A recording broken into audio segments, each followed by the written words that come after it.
In a world where dreams meet reality, there exists a place where your business can flourish. That place is Shopify. Imagine having the power to craft your online store with tools that make it as easy as a gentle breeze. Whether you're an artisan of handmade wonders, a creator of digital treasures, or a curator of the latest trends, Shopify stands by your side. With its customizable templates, seamless integrations, and support that's always there, your dream store is just a heartbeat away. Join millions of visionaries around the globe and let Shopify guide you on your journey. Visit roguemedianetwork.com/Shopify. That's roguemedianetwork.com/SHOPIFY. And embark on your free trial. Shopify, where your commerce dreams come to life.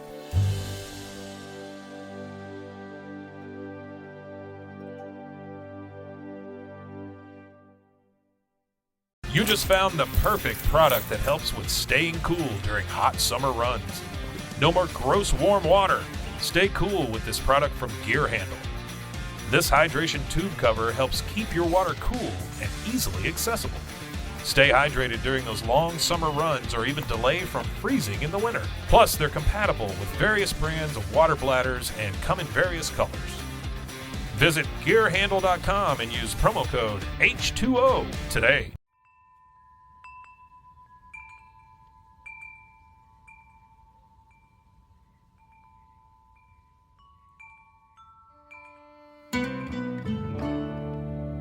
I am Rachel Ruth Tate, and this is Text Astrology.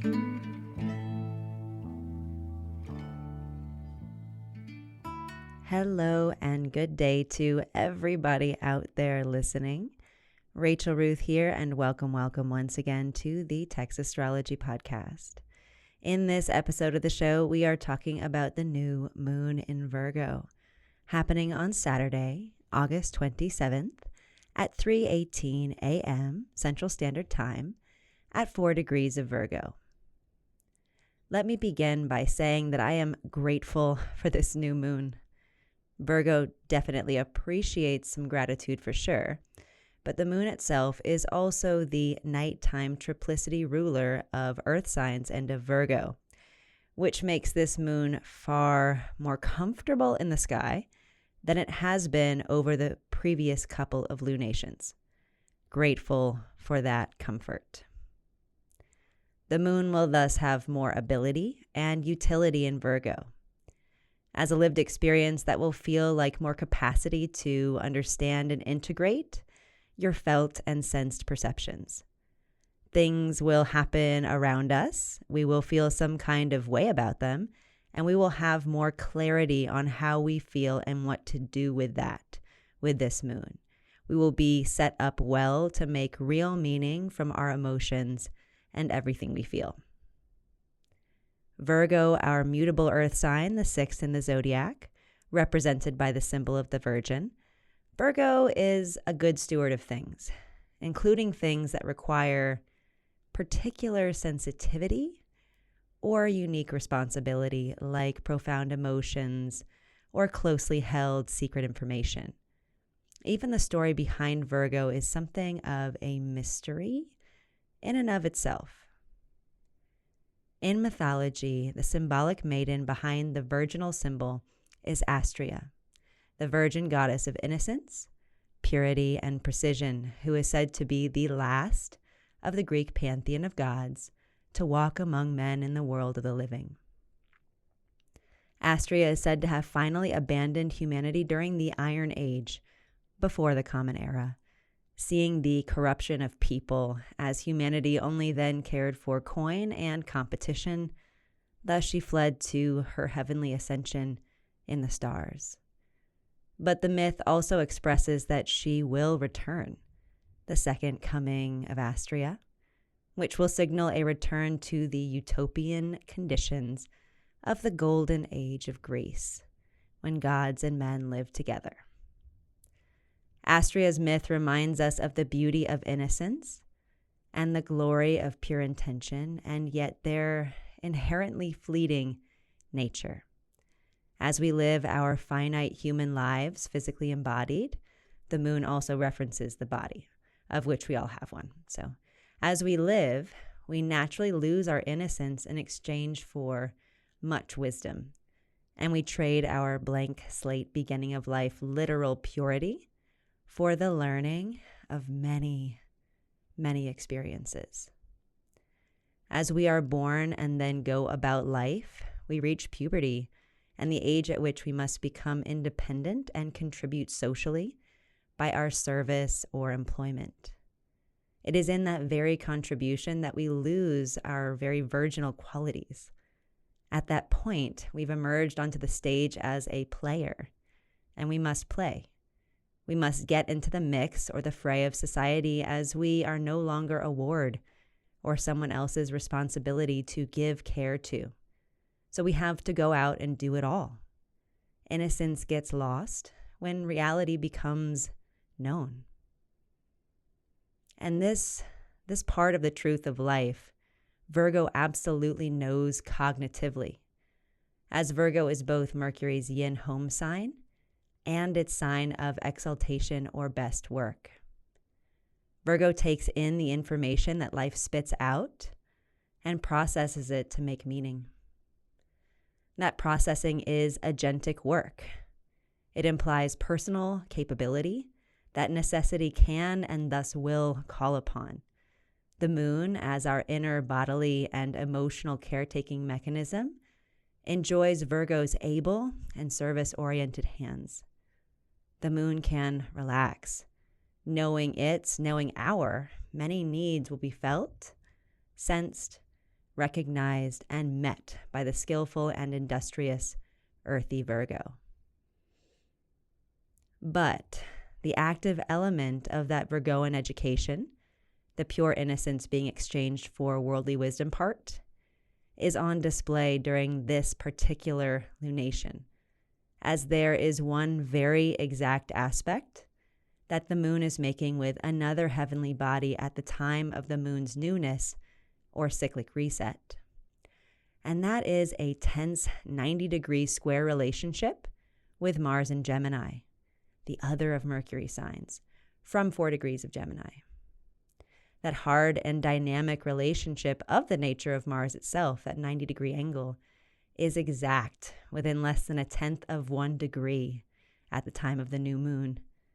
There is really no greater emphasis on a planet that can be made during a syzygy or a lunar cycle than that tight an aspect, the one that the sun and moon will be making with Mars during this new moon in Virgo. As we have discussed before on this podcast, Mars, the planet of motion, actions, doing, and conflict, is what is traditionally called, quote, the lesser malefic, or the planet of individual challenge. Saturn, on the other hand, the ruler of our last lunation, being the, quote, greater malefic, or the planet of social challenge. Malefics are not, by their very nature, easy. They are, in fact, difficult. They're not bad, and they are very necessary. Malefics are just not fun to work with, because malefics are work, not play. So this Mars-style active personal challenge of a mercurial intellectual nature, this square will be pressing upon us emotionally and spiritually at the time of the moon's newness. At this time, we'll be looking to plant new thought seeds that will grow us solutions, though this problem-solving endeavor may take us longer than we expect or anticipate to make happen, as Mercury and Mars are both occupying signs in which they will soon turn retrograde. So remember, we will inevitably have to tread back over this somewhat trying mental territory again very soon, so prepare for that.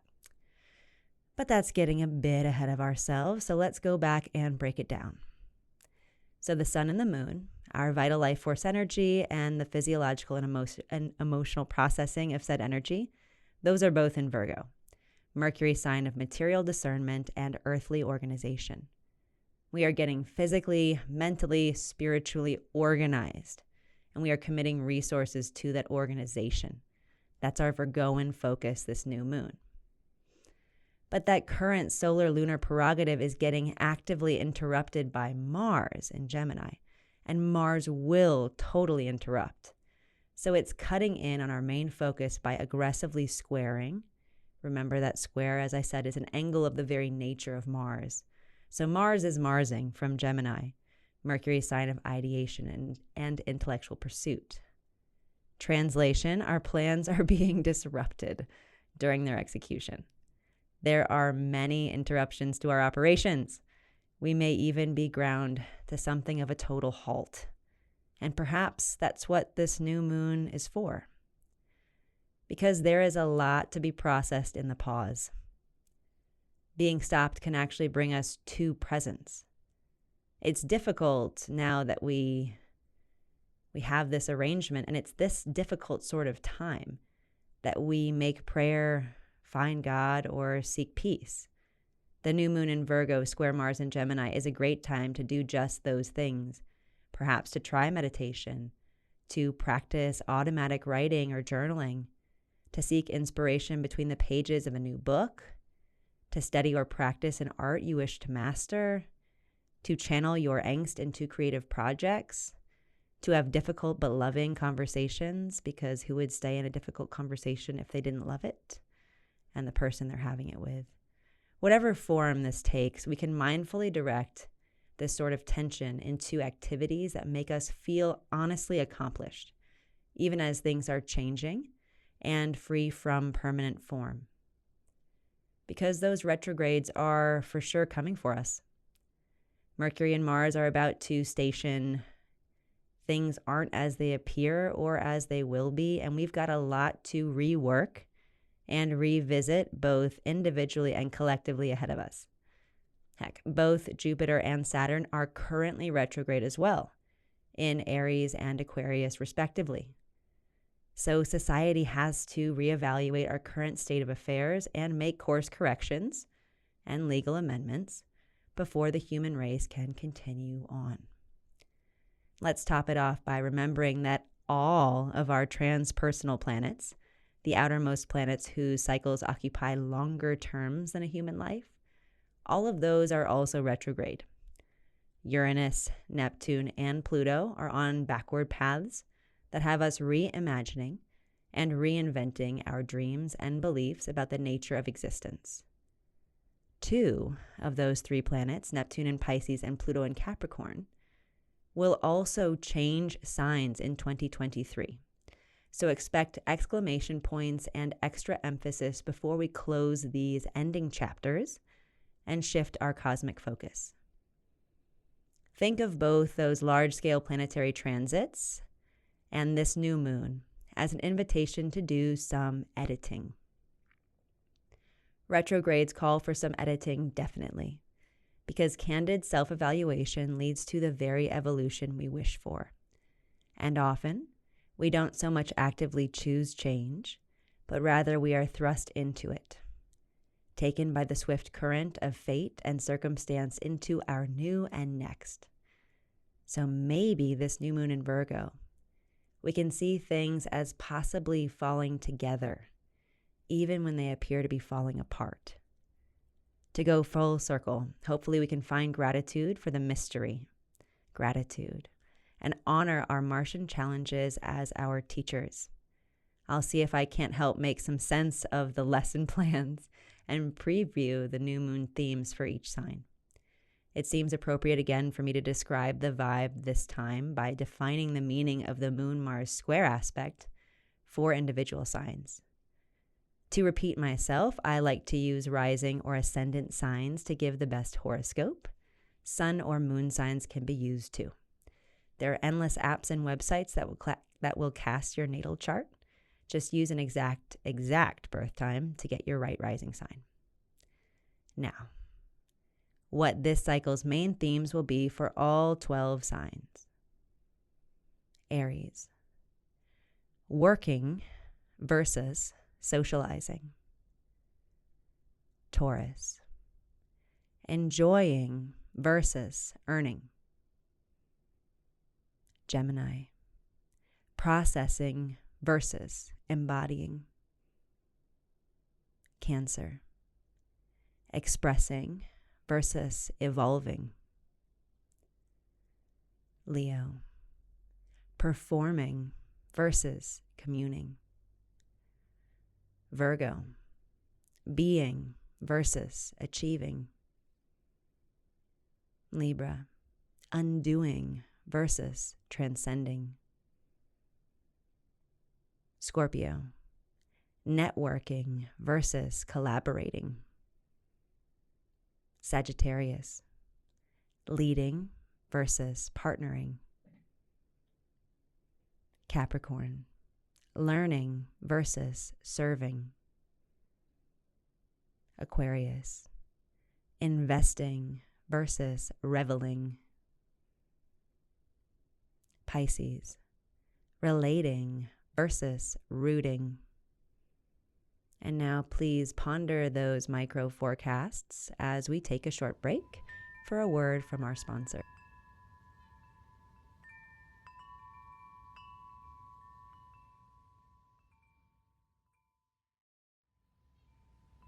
You just found the perfect product that helps with staying cool during hot summer runs. No more gross warm water. Stay cool with this product from Gear Handle. This hydration tube cover helps keep your water cool and easily accessible. Stay hydrated during those long summer runs or even delay from freezing in the winter. Plus, they're compatible with various brands of water bladders and come in various colors. Visit gearhandle.com and use promo code H2O today.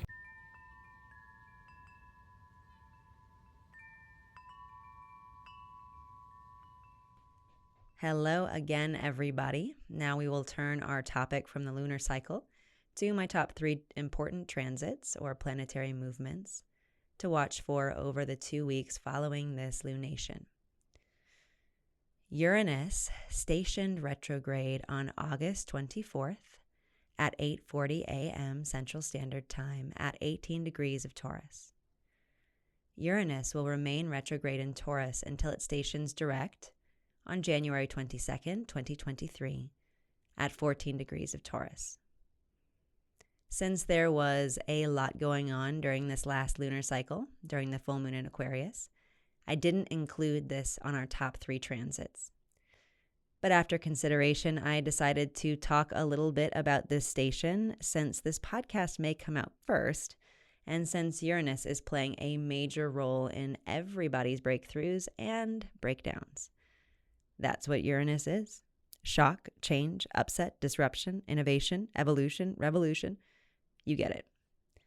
Now, Taurus stuff, fixed earth stuff, doesn't necessarily like to do that major shift and change. But when Uranus is in Taurus, you can rest assured that's exactly what's on the horizon for those typically stable, secure, materially safe-making Taurian parts of all of our lives. The solid ground will inevitably shake. Let's begin by saying that 18 degrees of Taurus, where Uranus is now, has been a hyperactive piece of real estate in the sky. A sensitive single degree in the zodiac, of which there are, of course, 360.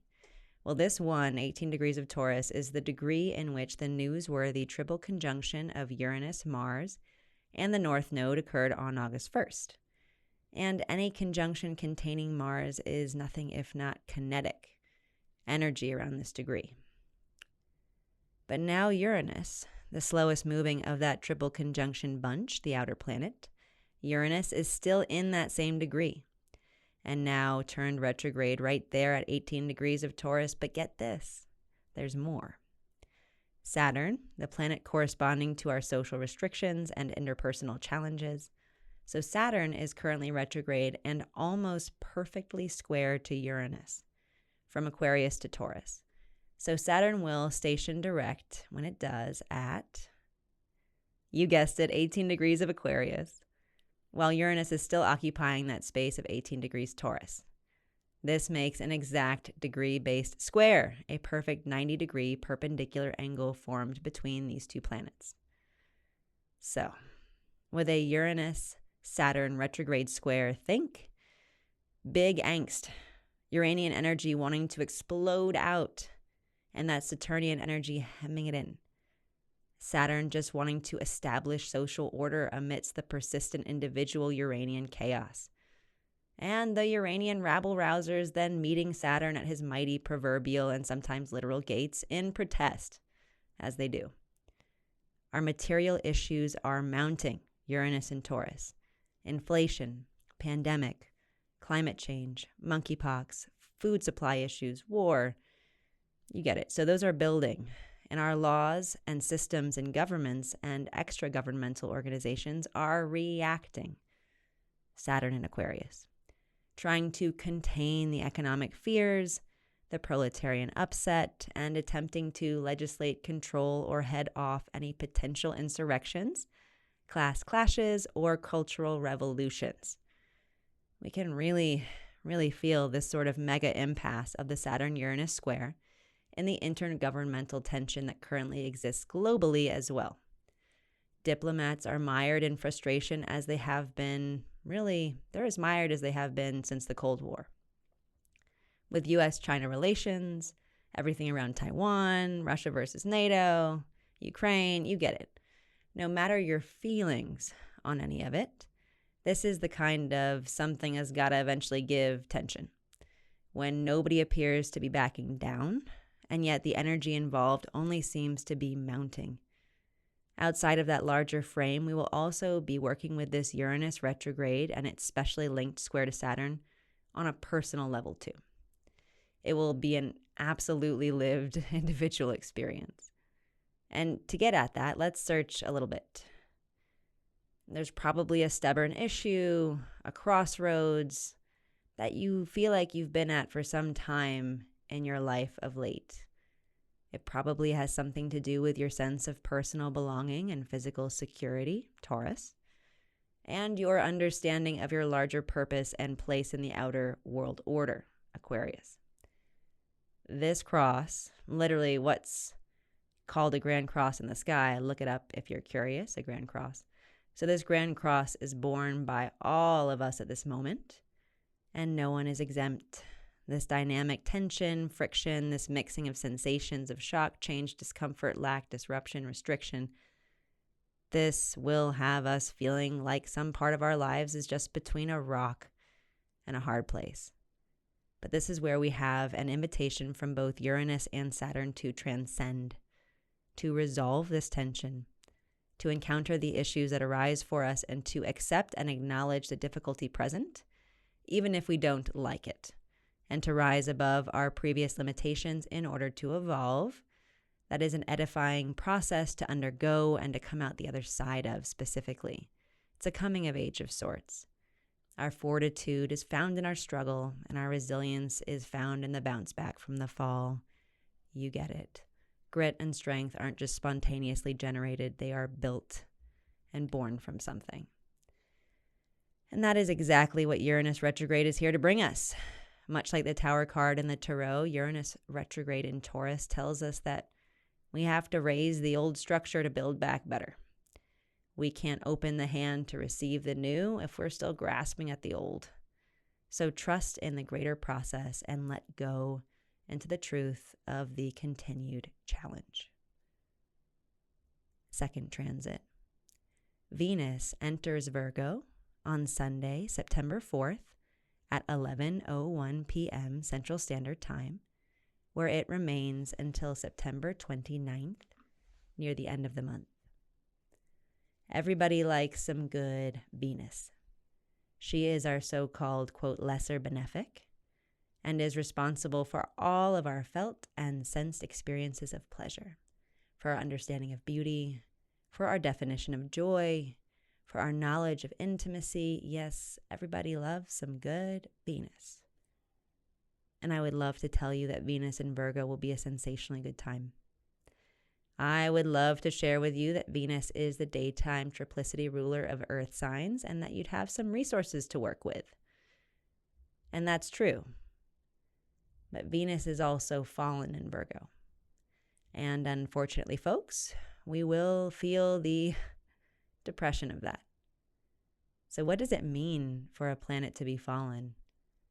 Well, any planet is fallen in the sign opposite to the sign of its exaltation or its best place of expression. It could be said that the sign of a planet's fall is the place of its greatest natural challenge to expression. And it's not that Venus doesn't have any power or ability in Virgo. She does, like I said, but she gets in her own way. We will trip over our hearts and perhaps get our heartstrings in knots during Venus in Virgo's transit. Pleasure may get unnecessarily complicated. A fallen Venus's efforts may be very effective in some sense, but also essentially wrong-headed. A no good deed will go unpunished kind of vibe, if you will. Let me bring it to you this way. Virgo is Mercury, the mind. Virgo is Mercury's home sign and sign of exaltation. Virgo is where the mind stuff is made exquisite because of its perfect accuracy and pure efficiency. Now, having an accurate, adroit, and efficient mental space, Mercury, that's a glorious thing. But that sort of hyper discernment and awareness and perfect scrutiny and material criticism in order to organize, those things don't play as well when it comes to heart-centered matters. The brain and the heart have different jobs for a reason. When it comes to love, joy, union, sensuousness, pleasure, ease, heart stuff, Venus in Virgo can see every waste of time, every crack in every facade, every potential pitfall in any pairing, every fracture in the family, every potential application of passion. You get it. Venus in Virgo can get in its own way. It is beautiful to serve others and to honestly evaluate all of the emotional issues. It's beautiful to perform for criticism sometimes, but that doesn't always lead to sentimental satisfaction. It can be exhausting, actually, to be so emotionally on. Virgo has its intellectual hang-ups, potentially sky-high standards for itself and others. And Venus in Virgo can be responsible for love lost in persistent mistranslation or accumulated bitterness. Because perfection of the heart is an illusion. It doesn't exist. And while Virgo can calculate the true answer to the mathematical question, emotions and desires don't lend themselves in the same way to calculation. There is no balancing equations in love. Venus in Virgo can dissect its beloved person in a way that is painful and seems to almost negate the feeling of wholeness. So we must watch for that during this transit and mindfully soften. For flaws and fallibility to be so felt and sensed can be excruciating, and Venus in Virgo can feel and see everything, right? Every pore on a beautiful face, every spelling error in a love poem, every technical flaw in the execution of fine cuisine. But for Venus in Virgo, to love is to know and to serve completely. And in fully, deeply, and intimately knowing people and things, objects and pursuits, Venus in Virgo also knows the imperfection and loves it anyway. Because a beautiful thing is never perfect. That's an old Egyptian proverb from a long time ago. During this 3-week transit of Venus through Virgo, we are invited to embrace the entirety of our individual sense of happiness and satisfaction, even the dissatisfaction that comes with it. As sometimes it takes the impetus of discomfort to bring on the impulse for change or healing. Remember, Virgo is a healer. She is a mutable or flexible sign, one made for service, rebirth, and evolution. Venus in Virgo invites us to constantly try and embody our purest intentions, both to others and, more importantly, with ourselves. Remember, Virgo is the virginal goddess of purity. Even knowing that we will fail over and over again, we know the fall is part of the flight. Venus in Virgo knows there is much to learn and love in failure, and much beauty in the soul sculpting that our various heart-centered trials inevitably bring about, as there is much glory in any worthy sacrifice made. Venus in Virgo reminds us that no person was made in their finest hour. She consistently serves us our slices of humble pie, and it is her sweet medicine each time this transit happens. Virgo reminds us of the sacred nature of our daily routines and the exponential potential of many small daily actions taken in sequence. What is care? Know that every day and every step counts during this transit. Stay curious during these Venus and Virgo weeks. Be open to changes of heart, to receiving new ideas about the giving and receiving of love, and remain in awe of how much your unique soul is here to accomplish on this earth. And when you feel your heart tighten in your chest, simply ask yourself, where can I soften more? Third transit. Mercury stations retrograde on Friday, September 9th at 10:53 p.m. Central Standard Time at 8 degrees of Libra. Mercury will remain retrograde in Libra until it crosses the threshold back into Virgo on September 23rd. And Mercury will continue to move backwards in Virgo until its direct station on October 2nd. Let us not forget that Mercury, even and perhaps especially while retrograde, has both ability and great purpose where it is in the sign of Libra. Mercury, our mentality, our cognitive ability, the commerce, the markets, the messaging, our expression, our travels, our children, all things Mercury, all the ways in which we transmit ourselves in our culture. So Mercury itself has nighttime triplicity rulership of air signs, meaning intimacy, night sect topics of more private and personal nature. Intimacy is part of the exchange between things. It's part of the air element. It's requisite. We have to maintain both close and personal and distant and formal communications in order to sustain all of our relationships. Hence Mercury's evening ability in our air element signs of expression, communication, and ideation. It's good at talking.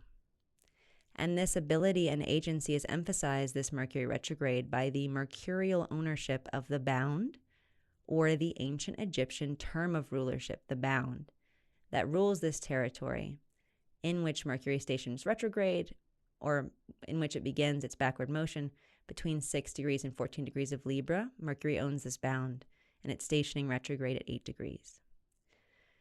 So this is a retrograde in Mercury's element, beginning in Mercury's own bound, heading from there back into Virgo, Mercury's home sign and sign of exaltation or best expression. So despite this being a retrograde, backwards is backwards, despite that, there is a lot of strength all throughout this transit. There is some strong and potent Mercury. We'll have our heads on our shoulders. This is some good and productive headspace to be in. And the universe typically gives us the tools that we will get to use. So the planet spending more time in this strong territory is more of a blessing than an inconvenience this time around. Mercury retrograde in Libra is good for building bridges. Because Libra, Venus's young air home sign symbolized by the scales, Libra stands for equanimity, justice, and fairness. And while Mercury is specially attending to these first 8 degrees of Libra during both the second and third passes, so during retrograde, the first pass being prior to this retrograde, the first time it went over, the second being its retrograde, and the third being when it stations direct and heads back over them again. So during these next couple of passes, we will really have the chance to consider the balance of our essential relationships, especially our romantic relationships with our children, and our professional relationships or our contracts. We will be presented with the invitation and opportunity to work on initiating new, more liberated relationships that improve both the sovereignty of the involved parties, better boundaries, and the quality of their union. So this blend is the essence of the peacemaking artist and forever diplomat that is Mercury in Libra. So while Mercury is then inhabiting Virgo later in the retrograde, again for a time in late September, it will actually be co-present with Venus, who we were just talking about, that hardworking servant of love, Venus in Virgo, for a week as well, strengthening both her and itself in their sweet and nurturing co-presence and connection. Mercury and Venus in Virgo has almost a Madonna and child feel to it, and we can channel that sacred sort of energy into the vessels of our lives that permit and merit that sort of rapt attention and warm investment. Maybe it's family, maybe it's stewarding a business, maybe it's a social calling or a passionate practice, maybe even a home or self-renovation project. Whatever the worthy cause is, know that part of this Mercury retrograde from about September 23rd to 29th, that will call upon you to dutifully and diligently care for something important. Mercury's frequent retrograde, no matter what sign it's in, always calls attention to and refines some sort of important thought process. This go-around is no different. It's just potentially got more purpose, import, and reward. With all that said, I would love to transition and summarize the upcoming quality of time for y'all. So the next couple of weeks of this lunar cycle will be informative, transitional, effortful, variable, and healing. Let those soak in, and let's go over some simple do's and don'ts for this particular lunar cycle. Do. Pay attention to the effects of daily habits and patterns on the physical condition of your body, and be mindful of the impact of the spiritual and emotional on your health as well. Balance is an active practice. Don't. Speak to yourself or body in a voice you would not use with another human being you love dearly. We can acknowledge physical challenges without needing to solve them or belittle ourselves while we explore our healing. Do. Mindfully adopt gratitude and meditation practices. It is grounding to the soul and good for the nervous system to regularly recognize our blessings and get our endorphins going. Don't. Be discouraged if it's hard to get focused for a 5-minute prayer, meditation, or journal entry. Every little bit counts, and your psyche will thank you even just for the intention. Do.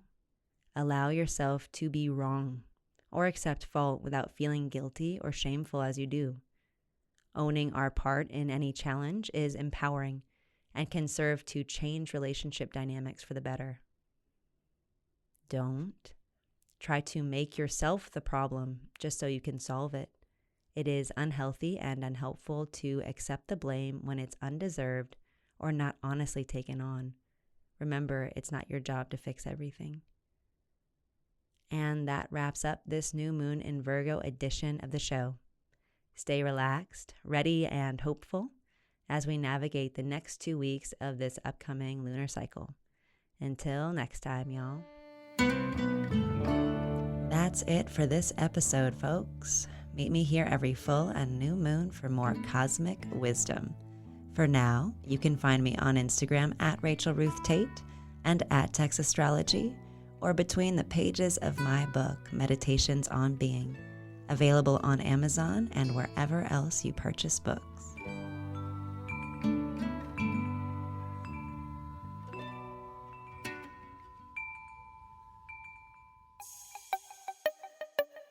This has been a Rogue Media podcast.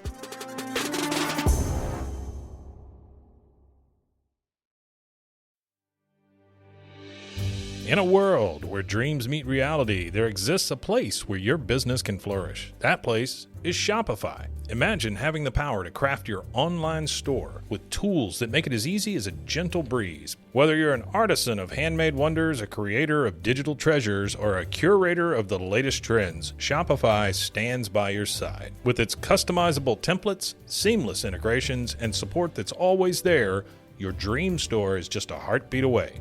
Join millions of visionaries around the globe and let Shopify guide you on your journey. Visit roguemedianetwork.com/Shopify. That's roguemedianetwork.com/SHOPIFY. And embark on your free trial. Shopify, where your commerce dreams come to life.